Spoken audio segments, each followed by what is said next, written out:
نحمده ونصلي ونسلم على سيدنا ومولانا محمد رسوله النبي الكريم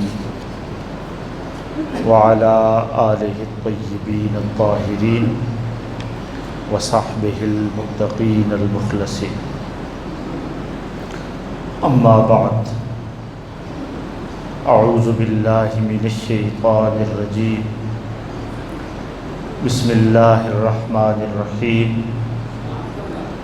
إليه يصعد الكلم الطيب والعمل الصالح يرفعه والذين يمكرون السيئات لهم عذاب شديد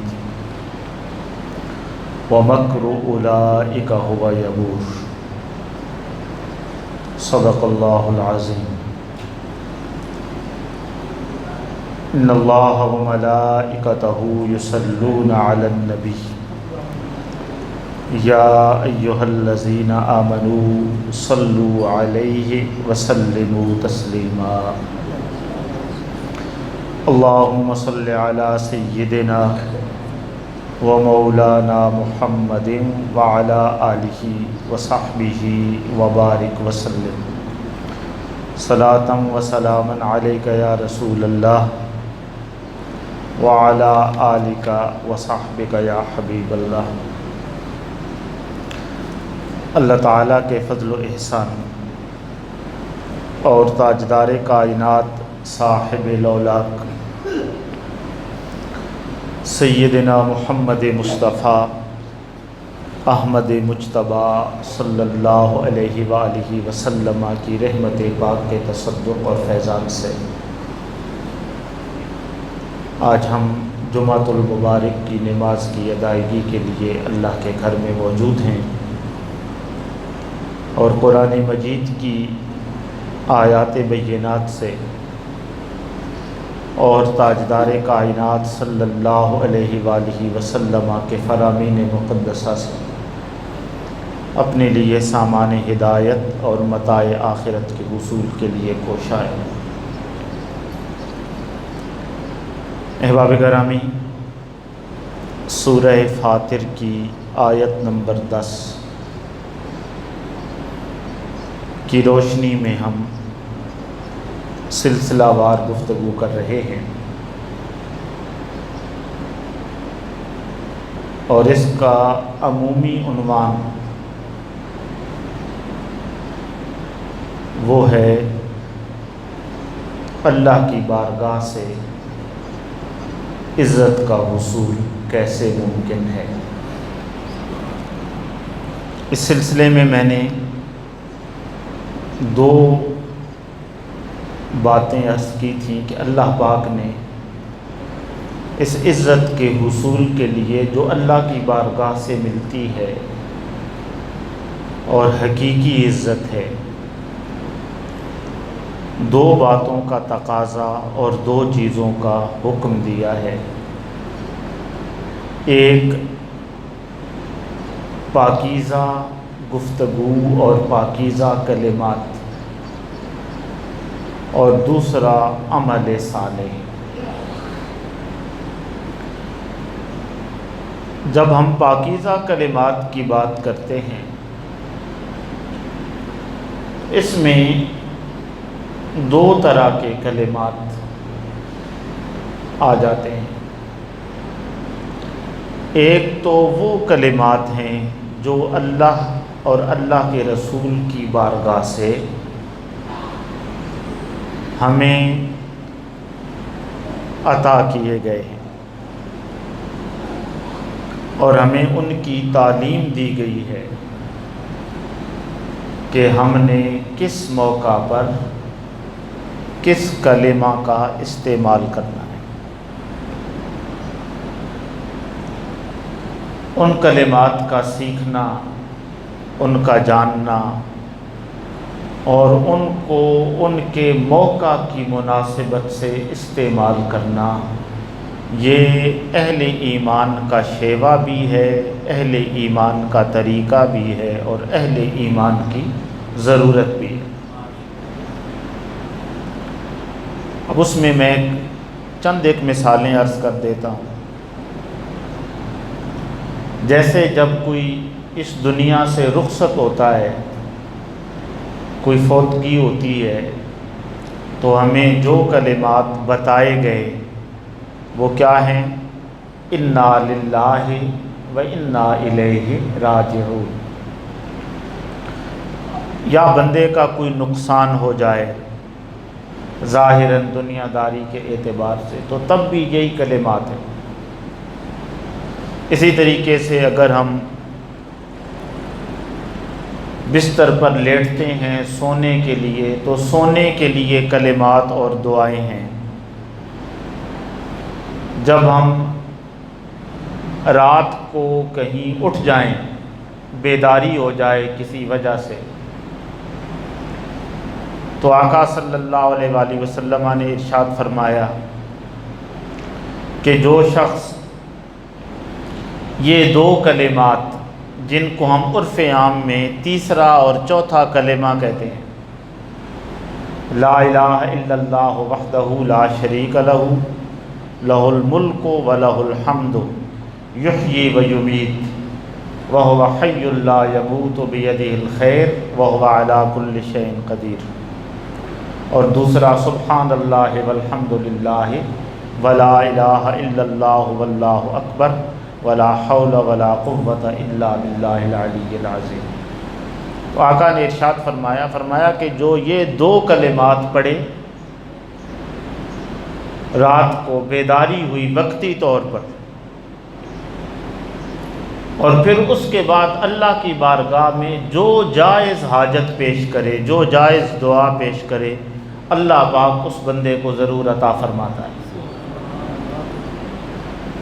پھر مکمل بیداری ہے، اٹھنا ہے، اس کے کلمات ہیں، لباس بدلنا ہے، اس کے لیے دعا ہے، نیا لباس پہننا ہے، اس کے لیے دعا ہے، آئینہ دیکھنا ہے، اس کے لیے دعا ہے۔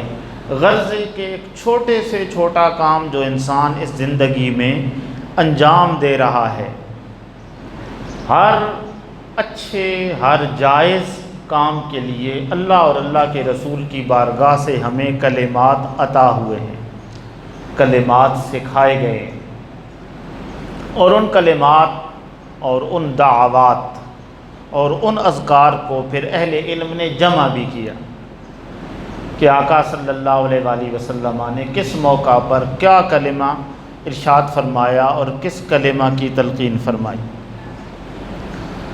سو یہ ایک تو اس سے مراد الکلم الطیب، پاکیزہ کلمات۔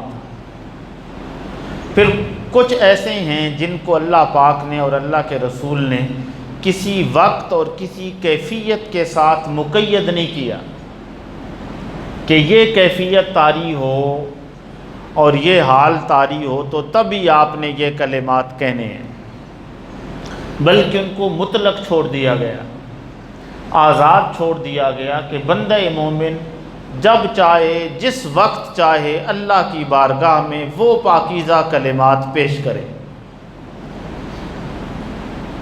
اب ان میں کئی ایسے کلمات ہیں جیسے سبحان اللہ و بحمدہ سبحان اللہ العظیم، ایک ایسا کلمہ ہے کہ آقا صلی اللہ علیہ وسلم نے ارشاد فرمایا کہ جب بندہ یہ کلمہ پیش کرتا ہے، اللہ کی بارگاہ میں حمد کرتا ہے اللہ کی اس کلمہ کے ساتھ، تو اللہ پاک زمین اور آسمان کا مابین جو درمیانی خلا ہے اس بندے کے لیے نیکیوں سے بھر دیتا ہے۔ اور پھر حضور صلی اللہ علیہ وسلم نے فرمایا کہ سنو کلمتان خفیفتان علی اللسان ثقیلتان فی المیزان، فرمایا کہ یہ دو کلمے ہیں جو زبان پر بڑے ہلکے ہیں، ادا کرتے ہوئے زیادہ وقت نہیں لگتا، زیادہ مشقت نہیں اٹھانی پڑتی، اور فرمایا لیکن ثقیلتان فی المیزان، جب تمہارے نامہ اعمال تولے جائیں گے نا تو وہاں یہ بڑے بھاری ہیں، وہاں یہ کیا ہے؟ بڑے بھاری ہیں۔ اور حضور نے فرمایا یہی دو کلمات ہیں، سبحان اللہ و بحمدہ سبحان اللہ العظیم۔ سو اس طریقے سے احباب گرامی کئی ایک متعدد کلمات ہیں جو اللہ کی بارگاہ سے، اللہ کے رسول کی بارگاہ سے ہمیں دیے گئے ہیں، اور اگر ہم ان کلمات کو اپنا اوڑھنا بچھونا بنا لیں، ان کلمات کو پڑھیں، ان کو سیکھیں، ان پر عمل کریں، اور کچھ نہیں تو خاص تعداد میں 10 12 15 20 25 ایک نصاب مقرر کر لیں۔ اسی طریقے سے سورہ فاتحہ ہے، اسی طریقے سے آیت الکرسی ہے، اسی طریقے سے سورہ یاسین ہے، سورہ حامیم سجدہ ہے، سورہ تغابن ہے، سورہ الرحمن ہے۔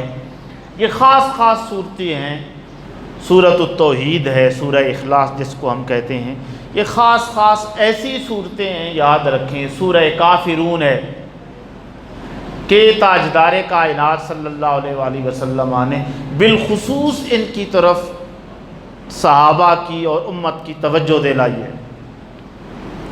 سو جب ہم ان پاکیزہ کلمات کو اپنا لیں گے اور ان کا مخصوص نصاب مقرر کر لیں گے اور ان کو پڑھیں گے، تو اس کے نتیجے میں بھی انسان کے اوپر مثبت اثرات مرتب ہوتے ہیں اور اس کے کردار کی تشکیل نو ہو جاتی ہے، نیا کردار بنتا ہے بالکل۔ اب میں آپ کو اس حوالے سے ایک بات بتاؤں کہ جو اللہ نے ہمیں جسم دیا ہے نا، یہ جسم کچھ عرصے بعد غیر محسوس طریقے سے نیا ہو جاتا ہے۔ انسان کے اندر خلیات ہیں، سیلز ہیں، وہ سیلز مرتے رہتے ہیں اور ان کی جگہ نئے سیلز لیتے رہتے ہیں، نئے سیلز آتے رہتے ہیں، جگہ لیتے رہتے ہیں پرانے سیلز کی۔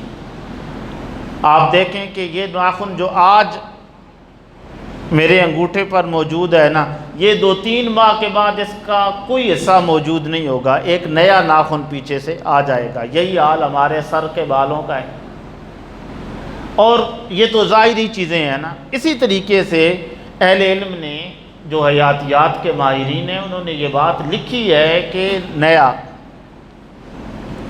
جسم آتا رہتا ہے۔ جب نیا جسم آتا رہتا ہے تو اب وہ نیا جسم جو غیر محسوس طریقے سے بن رہا ہے، اس میں آگ، مٹی، ہوا، پانی یا جو غذا ہم استعمال کر رہے ہیں وہ تو شامل ہوتی ہی ہے، مگر روحانی طور پر ہم اس جسم کو کس چیز کے ساتھ بنا اور گوندھ رہے ہیں؟ رزق حلال کے ساتھ یا رزق حرام کے ساتھ؟ اللہ کی بارگاہ میں عبادت کے ساتھ یا غفلت کے ساتھ؟ کلمات طیبات اور پاکیزہ زبان کا استعمال کر کے یا کہ نامناسب الفاظ کا استعمال کر کے؟ یہ ساری چیزیں خود بخود شامل ہوتی رہتی ہیں، اور جب کچھ عرصے کے بعد ایک نیا جسم وجود میں آ جاتا ہے نا، تو اس میں ان چیزوں کی پھر ایک خاص حصہ روحانی طور پر اور جسمانی طور پر موجود ہوتا ہے۔ لہذا پاکیزہ کلمات اللہ پاک نے فرمایا کہ اس کی بارگاہ کی طرف بلند کیے جاتے ہیں۔ اس کا مطلب یہ ہے کہ جب بندہ کوئی پاکیزہ بات کرتا ہے تو وہ پاکیزہ بات اللہ کی بارگاہ میں پیش ہوتی ہے، اور جب اللہ کی بارگاہ میں پیش ہوتی ہے کوئی پاکیزہ بات تو اللہ پاک نے فرمایا کہ میں خود پاکیزہ ہوں اور پاکیزہ چیزوں کو قبول کرتا ہوں۔ حضور صلی اللہ علیہ وآلہ وسلم نے ارشاد فرمایا سنو، ان اللہ تعالی طیب، بے شک اللہ پاک ہے، طیب ہے، ولا یقبل الا طیبا، اور وہ اللہ پاک طیب کے علاوہ کچھ قبول نہیں فرماتا۔ اس کا مطلب یہ ہے کہ تم جو چیز اللہ کی بارگاہ میں پیش کر رہے ہو، وہ مالی طور پر پیش کر رہے ہو، وہ جسمانی طور پر پیش کر رہا ہے انسان، وہ زبانی طور پر پیش کر رہا ہے، وہ قلبی طور پر پیش کر رہا ہے، کسی کو پتہ ہی نہیں، مگر اس بات کا خیال رکھے کہ اللہ کی بارگاہ میں اس کے قلب کی جو کیفیت جائے وہ قلب کی کیفیت پاک ہو، اللہ کی بارگاہ میں جو کلمہ، جو گفتگو جائے وہ گفتگو پاک ہو، اللہ کی بارگاہ میں جو مال اللہ کی رضا کے لیے پیش کیا جائے وہ مال پاک ہو۔ چونکہ پاک ہوگا تو وہ اللہ کی بارگاہ کی طرف اٹھے گا اور قبول کیا جائے گا۔ ایک تو یہ بات کہ الکلم الطیب سے مراد یہ پاکیزہ کلمات ہیں جو اللہ پاک نے ہمیں اور اللہ کے رسول نے ہمیں عطا فرمائے۔ جب عطا فرمائے تو اب ان کلمات کو ہم سیکھیں گے، ان کلمات کو ہم اپنی زندگی میں اپلائی کریں گے، مختلف مواقع پر ان کو استعمال میں لائیں گے، تو اس کے نتیجے میں ہمارا رجوع، ہماری واپسی، ہمارا پلٹنا اور اللہ کے رسول کی طرف ہوگا۔ اور اس کے لیے آسان چیز، میں ایک کامل کی بات پڑھ رہا تھا، انہوں نے کہا کہ انسان فقط جب اس پر کوئی کیفیت طاری ہو تو وہ اس کیفیت میں اپنا رد عمل دینے سے پہلے یہ سوچ لے، فقط یہ بات کہ اگر یہ حال اور یہ کیفیت تاجدار کائنات صلی اللہ علیہ وآلہ وسلم پر طاری ہوتی، حضور پر یہ کیفیت گزرتی، تو میرے آقا صلی اللہ علیہ وآلہ وسلم کا رد عمل اس موقع پر کیا ہوتا؟ بس اگر اپنے آپ کو ادھر ریلیٹ کر لے بندہ، ادھر جوڑ لے، اور پھر اس کے بعد اس طرح کا رد عمل دے جو آقا صلی اللہ علیہ وآلہ وسلم کے رد عمل کی اتباع میں ہو، ظاہری حالات جیسے بھی ہوں۔ لوگ یاد رکھیں، کسی حال میں انسان کو خوش رہنے نہیں دیتے۔ آپ جیسا رد عمل دے دیں گے نا، وہ کوئی نہ کوئی بندہ کہے گا نہیں اس موقع پر اس کو یہ کرنا چاہیے تھا۔ آپ نے گالی سنی، آپ معاذ اللہ استغفر اللہ کوئی ایسا آپ نے کہا کہ میرے آقا نے برداشت کی تھی، صبر کیا تھا، آپ سر جھکا کے چل پڑے کہ چلو کوئی بات نہیں، تو کہنے والا کہے گا دیکھو اس کے اندر اتنی ہمت نہیں ہے۔ ٹھیک ہے، آقا صلی اللہ علیہ وسلم کا طریقہ کار کیا تھا؟ حضرت عائشہ صدیقہ رضی اللہ تعالیٰ عنہ ارشاد فرماتی ہیں، ام المومنین، آپ فرماتی ہیں کہ آقا صلی اللہ علیہ وآلہ وسلم کے دو طریقے تھے کہ ذاتی طور پر آقا صلی اللہ علیہ وآلہ وسلم نے کبھی کسی سے بدلہ نہیں لیا،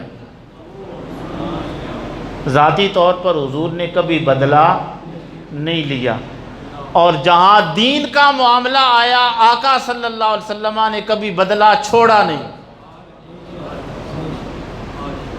اللہ پاک نے بھی فرمایا نا سورہ نور کے اندر، فرمایا کہ وَلَا تَأْخُذْكُمْ فِي دِينِ اللَّهِ رَأْفَةٌ او کما قال، فرمایا کہ جب اللہ کے دین کی بات آ جائے، حدود اللہ کی بات آ جائے، اللہ کے دین کی عزت اور غیرت کی بات آ جائے، پھر تمہیں کوئی نرمی نہ پکڑے۔ وَلَا تَأْخُذْكُمْ بِهِمَا رَأْفَةٌ فِي دِينِ اللَّهِ إِن كُنتُمْ تُؤْمِنُونَ بِاللَّهِ وَالْيَوْمِ الْآخِرِ،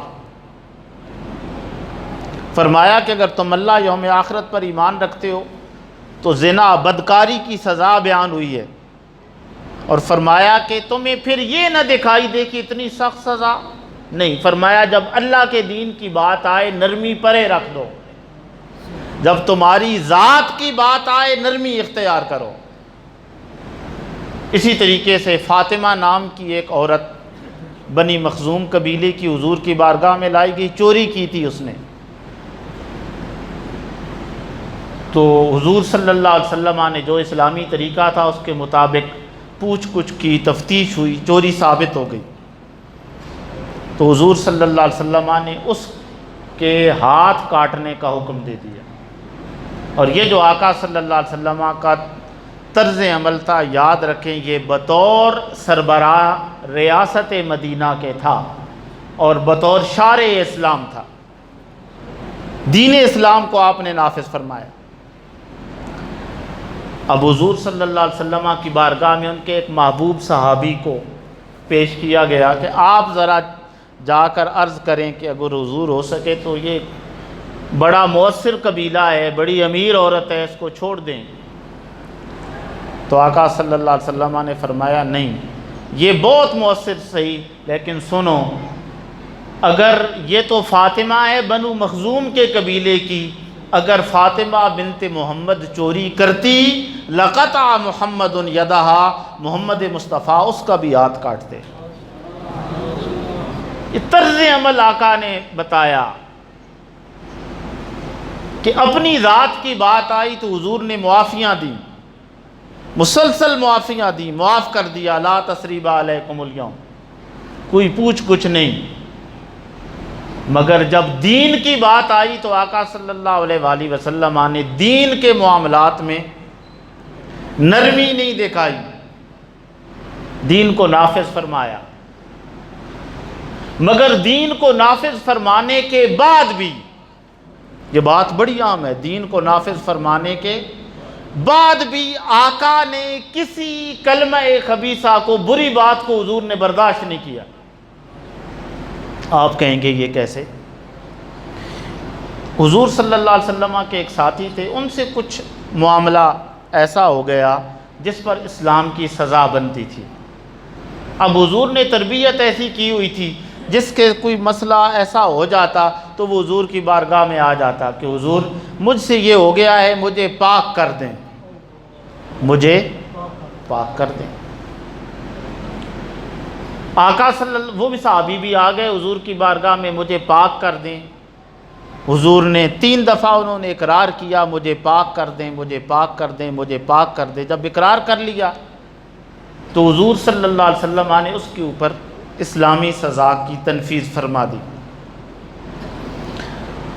اب اس کے مطابق ان کو رجم کیا گیا، پتھر مار مار کر ہلاک کر دیا گیا، فوت ہو گئے۔ جب فوت ہوئے، اب اس واقعہ کے بعد آقا صلی اللہ علیہ وآلہ وسلم واپس تشریف لا رہے ہیں مدینہ کی بستی کی طرف، صحابہ ساتھ ہیں۔ کسی ایک شخص نے بات کی اس کے بارے میں، اچھا کلمہ نہیں کہا کہ یہ فلاں ایسا ایسا تھا، جب اس نے پہلی دفعہ یہ بات کہی تھی کہ مجھے پاک کر دیں، اور حضور نے چہرہ اقدس دوسری طرف کر لیا تھا، چپ ہو جاتا، اس کی پردہ پوشی ہو جاتی۔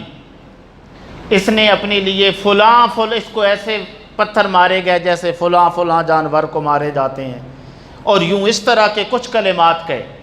میں وہ کلمات صرف آپ کو سمجھا رہا ہوں۔ حضور صلی اللہ علیہ وسلم نے جب یہ کلمات سنے نا تو آپ کے چہرے اقدس پر ناگواری کے اثرات آئے، بولے نہیں، چلتے گئے۔ تھوڑا سا جب آگے حضور پہنچے تو ایک جانور مرا ہوا پڑا تھا، غالباً گدھا مرا ہوا پڑا تھا، اور اس کا جسم بوسیدہ ہو چکا تھا، گل چکا تھا، بو آ رہی تھی۔ تو جس شخص نے بات کی تھی آقا صلی اللہ علیہ وسلم نے اس کو بلایا، فرمایا فلاں کو بلا لا۔ جب وہ آ گئے، وہ کہا کہ اس میں سے کاٹ کر کھاؤ۔ اب میں آپ کو بتا رہا ہوں کہ حضور نے دین بھی نافذ کیا، مگر اس کلمہ طیبہ کی، پاکیزہ کلمات کی بقا کا حضور نے کتنا خیال رکھا۔ اس میں سے کھاؤ، پیچھے ہٹ گیا۔ اس نے کہا حضور میں بھلا اس میں سے کیسے کھا سکتا ہوں؟ فرمایا وہ جو تم نے بات کی ہے نا، وہ جو تم نے بات کی ہے، سنو، وہ بات اس بدبودار گوشت کو کھانے سے زیادہ بڑی بات ہے۔ اور پھر فرمایا کہ سنو، اس شخص نے ایسی توبہ کی ہے کہ اگر اس کی توبہ مدینہ کے 70 گناہ گاروں میں تقسیم کی جائے سارے بخشے جائیں۔ اور فرمایا کہ اس نے اپنے اوپر دنیا کی سزا کو قبول کر کے جنت میں اپنا ٹھکانہ بنا لیا ہے۔ اب ہمارے ہاں یہی ہوتا ہے نا کہ اگر کسی انسان ہے، بشری تقاضوں کے تحت اگر کوئی غلطی ہو گئی، پھر کوئی سزا ہو گئی، اور پھر وہ سزا بھگتی بھی گئی، مگر ہم اس بندے کو چھوڑتے، ہماری زبانیں، ہمارا طنز، ہماری غیبتیں اس کا پیچھا نہیں چھوڑتی۔ مگر آقا صلی اللہ علیہ وسلم نے فرمایا کہ اگر اتنا بڑا کام بھی ہو گیا اور سزا ہو گئی تو اس کے بعد تمہاری زبانوں پر تالا لگ جانا چاہیے کہ تمہاری زبان سے کسی کے حوالے سے کوئی برا کلمہ نہ نکلے۔ اللہ پاک نے منع فرما دیا قرآن پاک کے اندر بھی۔ فرمایا لا یحب اللہ الجہر بالسوء من القول الا من ظلم، کسی کو اجازت، اللہ پسند ہی نہیں کرتا کہ تم کوئی بری بات اپنی زبان سے نکالو، بالسوء من القول، قول میں سے کوئی بری بات اونچی آواز میں کہو، ہاں الا من ظلم، جس کے ساتھ ظلم ہوا ہے وہ دہائی دے سکتا ہے، وہ کہہ سکتا ہے کہ فلاں نے میرے ساتھ یہ ظلم کیا، فلاں نے میرے ساتھ یہ ظلم کیا، وہ اسلامی عدالت کا دروازہ بھی کھٹکھٹائے گا، وہ گواہ بھی بلائے گا، وہ باقی احتجاج بھی کر سکتا ہے، مگر باقی کسی کو اجازت نہیں ہے کہ کسی کی برائی دیکھی اور وہ اس کی برائی کا اثر اس کی ذات تک محدود ہے، کسی اور کو اس کی برائی کا نقصان نہیں ہے اور تم اس کی برائی کا ڈنڈورا پیٹتے پھرو۔ فرمایا ایسا نہیں کرنا۔ فرمایا جب تمہارا کردار ایسا ہو جائے گا کہ برائی نہیں نکلے گی تو فرمایا پھر زبان سے جو کچھ نکلے گا وہ پاک ہوگا اور اللہ کی بارگاہ میں پیش کیا جائے گا اور قبولیت پائے گا۔ اللہ پاک سے دعا ہے کہ ہمیں قرآن و سنت کو سمجھنے کی توفیق عطا فرمائے۔ وما علینا الا البلاغ۔